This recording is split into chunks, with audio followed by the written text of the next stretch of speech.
We are at an inflection point in history. The malevolent threat that Iran has posed to Israel across the Middle East and to the broader world for almost the past half a century could be coming to an end.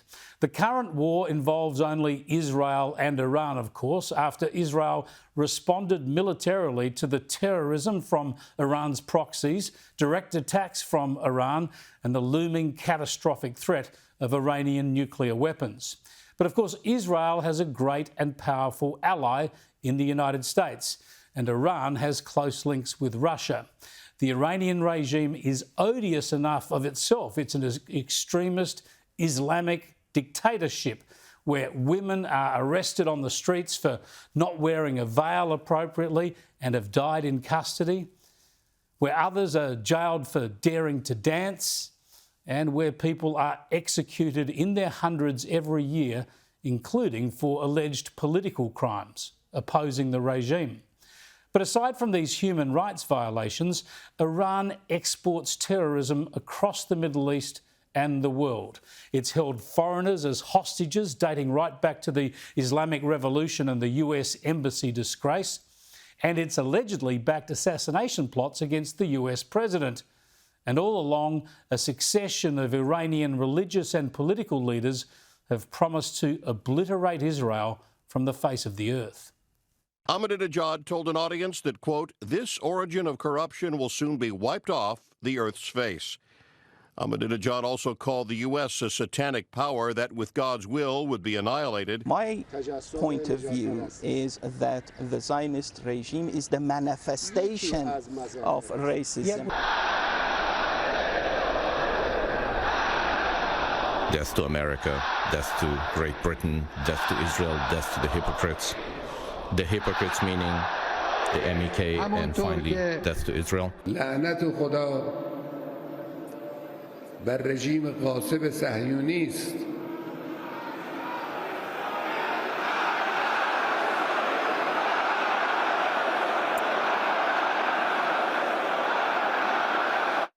خطای محاسباتی رژیم صهیونیستی باید به هم بخوره.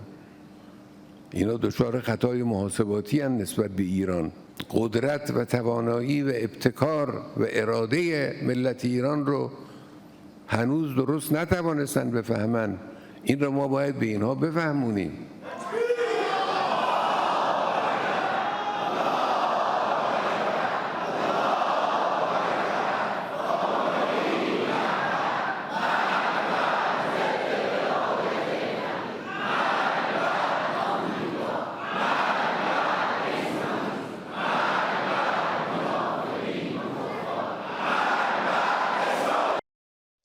Now, while all this has gone on, a succession of Western leaders, US presidents, European leaders, Australian prime ministers, you name them, they've all called for Iran to abandon its nuclear weapons program, signing up to deals and sanctions arrangements to force this point. But they've all clearly failed, and Israel, as the specific target for Iranian nuclear weapons, couldn't afford to wait any longer. Israel has a decisive edge in this conflict, dominating the skies over Tehran for 6 days.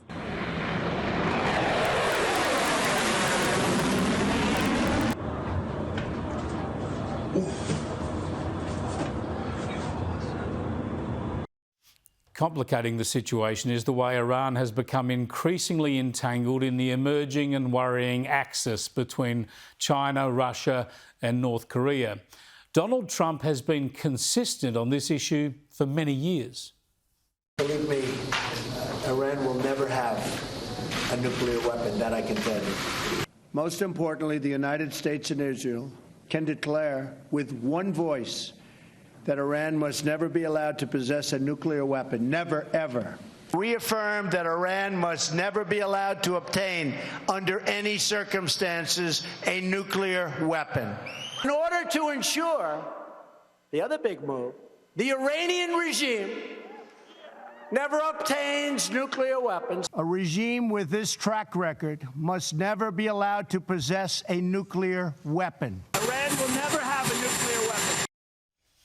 So it's no surprise the US president has considered weighing in militarily with Israel to make sure that this action, already underway for 6 days now, properly destroys the Iranian nuclear weapons program. The president is now believed to have signed off on a US military plan. You don't know. I may do it. I may not do it. I mean, nobody knows what I'm going to do. I can tell you this, that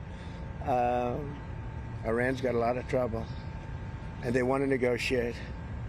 And I said, why didn't you negotiate with me before? All this death and destruction. Why didn't you negotiate? I said to the people, why didn't you negotiate with me 2 weeks ago? You could have done fine. You would have had a country. It's very sad to watch this. I mean, I've never seen anything like it. It's so, you know, everyone thought it was going to be the reverse. I didn't think so. And I was telling them, you gotta do something. You gotta negotiate.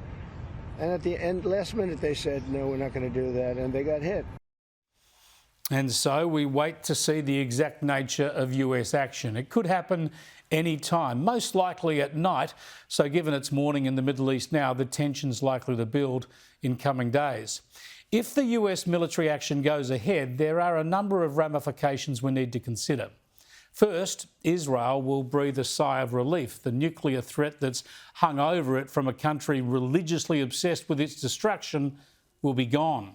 Likewise, Europe and the rest of the world can rest easy that we're not seeing a nuclear arms race break out in malevolent nations. But what could go wrong? Well, you do not want Russia, busy in Ukraine, of course, but you don't want Russia getting involved, or China either, in any way, shape or form. That's why any US action is likely to be strictly limited to the nuclear facilities, targeted only at destroying those facilities. If there's to be regime change in Iran, which many people, of course, are encouraging from the outside, it's unlikely the US or Israel would want to be involved. They'll leave all that to the Iranians. Many Arab nations will be greatly relieved. From Saudi Arabia to the Gulf states, the Sunni Arab world has long been almost as worried about Iran as the Israelis have been. So while they've offered muted criticism of Israel, they will actually be very grateful for this action. And even without regime change, Iran's ability to continue funding and arming Hamas, Hezbollah and the Houthis will be set back, if not completely curtailed. This could see other terrorism in the Middle East, especially terrorism targeting Israel, diminish. Let's hope so. An attack by the US will change Donald Trump's presidency overnight, where he's boasted about staying out of wars and he's promised peace deals that haven't come. Yet a decisive intervention in Iran would show US resolve and could strengthen Trump's hand when it comes to dealings over peace deals with Gaza and even in Ukraine, possibly also giving China pause to think about its militarisation. There's much to be uncertain about, much that could go wrong, but strong potential for dramatically improving the strategic circumstances of the Middle East, improving the chances of peace and prosperity in Lebanon and Syria, as well as in Gaza.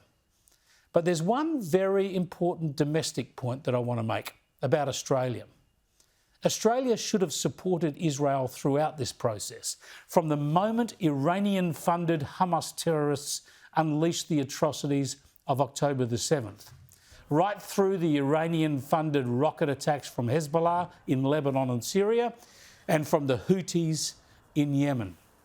Australia should have stood by Israel when Iran attacked directly as well, and it should have supported Israel last week when it decided to take out the Iranian nuclear weapons program, a program that Australia has opposed for decades.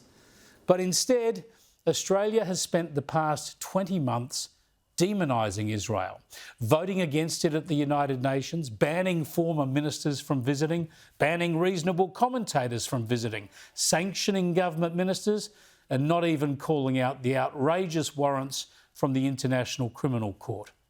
Australia should have stood with the US behind Israel, but chose not to. We should have done this both for strategic and moral reasons, but instead we've been weak and we've failed to stand up for freedom and democracy against fanaticism and violence. But there's another price we've paid for that. If we'd have done the right thing, it also would have been diplomatically useful for the US. Without committing any military assets or money, Australia could have shown strong diplomatic support of the United States, acted like a reliable ally in a way that would have been appreciated by Washington. Albanese would have got his meeting with Trump. Australia would have been a strong voice on the critical issue of the day. And in an unequal alliance relationship, Australia would have shown that it can provide more than just a miserly defence spend and a begging bowl on tariffs. We could have provided moral support. So it's just a footnote in the history of this momentous time. But as well as letting down Israel and the US, Albanese has let Australia down.